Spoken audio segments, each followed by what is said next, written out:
This has been a funny old month, January, for me.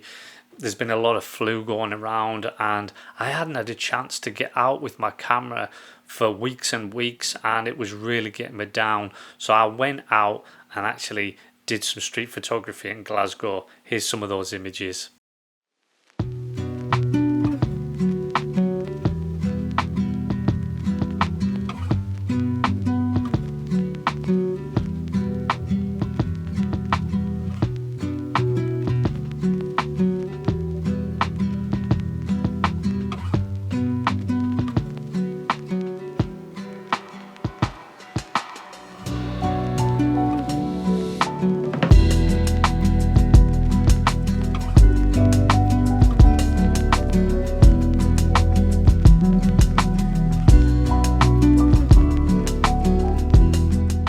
You see, photography has certainly become sustenance for me, and without capturing those moments, it's not always about taking the best images that you've ever taken. Sometimes it's just about getting out there and just capturing those moments. My father was an avid collector of gadgets, often reflecting fleeting trends of the time. As a young boy, I found endless fascination exploring his drawers and cupboards just to see what intriguing items I could discover.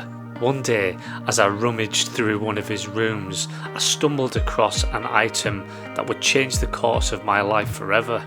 There it was, neglected and gathering dust. It was an old camera. Although nobody had ever showed me how to use it, I felt this irresistible urge to pick it up and just explore its magic, and started clicking away and captured not just photographs, but moments frozen in time. Each photograph offered me the chance to revisit those memories, to relive those emotions that were associated with those captured scenes. What I'd unearthed wasn't simply a camera. I discovered my very own time machine. Maybe you've got an experience similar to that when you picked up a camera when you were really young and then just started snapping away and you were just captured by the magic of photography. My photography journey since then certainly hasn't been straightforward. It's not been a straight line where I've just gradually got better and better. In fact, there was a time where I'd stopped taking photographs altogether. Maybe you're in the same boat. Maybe you hadn't picked up a camera for a very long time and you're just rediscovering that magic right now.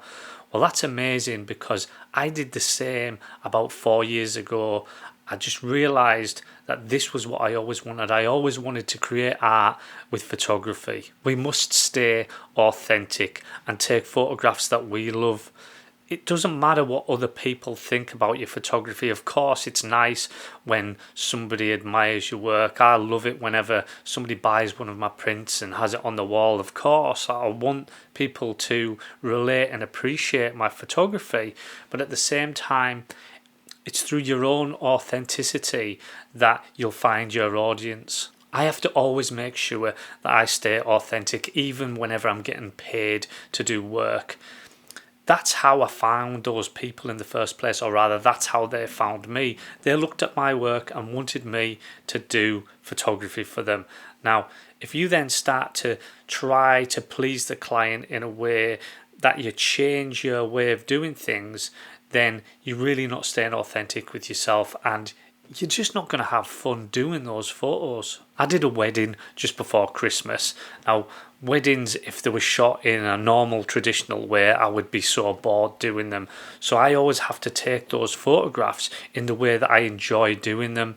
And I find my audience, I shot most of those photographs in monochrome. Probably 90% of the images were shot in monochrome, but that's why they hired me in the first place. As long as you are obvious in what you're offering and they've seen your work, then do what you need to do what you want to do, because they'll be happy with the photographs. That's why they chose you. Here's some of those moments that I captured at that wedding.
Now, I had the bright idea a couple of days before that wedding that I was just going to pop up a background and do portraits of as many of the guests that would actually come and pose, and I did that.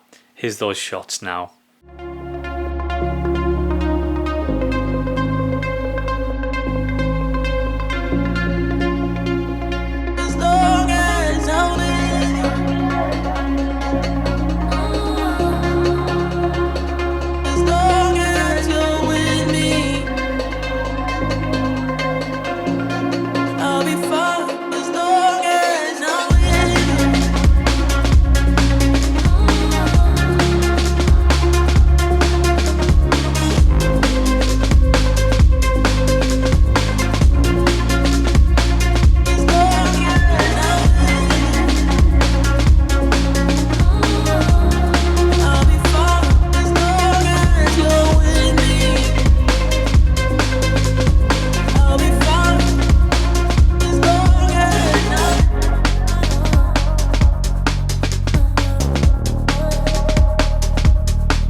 Shot those just with a cheap ring light and a background, and they were really kind of quick.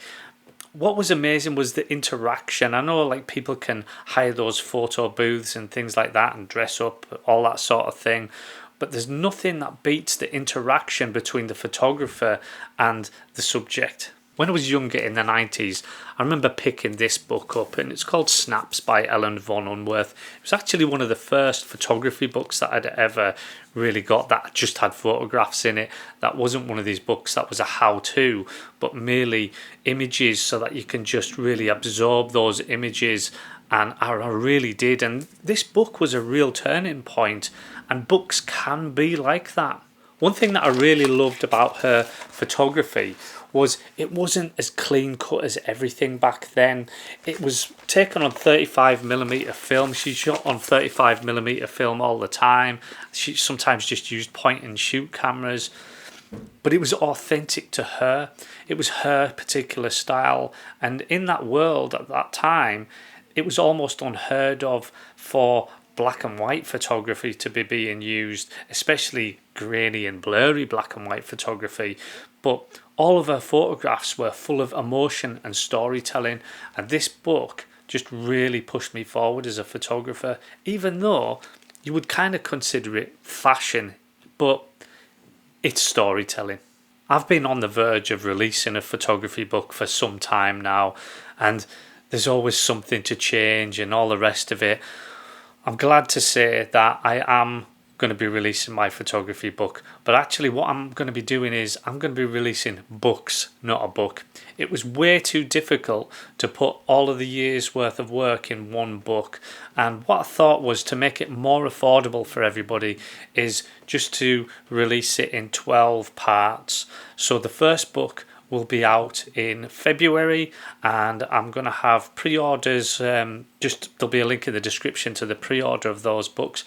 They're going to be cheap so that you're going to be able to get hold of those, and I would just love if you were totally inspired by those images. The first book is just called Monochrome Portraits, so if you love my portrait work, then this is going to be a fantastic book for you to have. It's not a hardback book, it's a softback book. People call them zines and stuff these days. I hate that word, calling them zines. It's a book. It's just a smaller book, and I've really put a lot of thought into these books. So the first one comes out in February, the beginning of February, and you can pre-order that now on my website.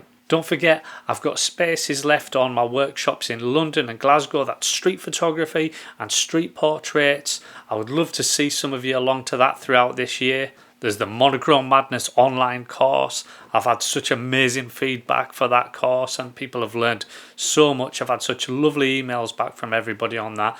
So go do that course because it'll really help you with your photography. Thanks again for watching, everybody. Don't forget to like, comment and subscribe. Press that little bell so that my videos do come up if you like this sort of thing.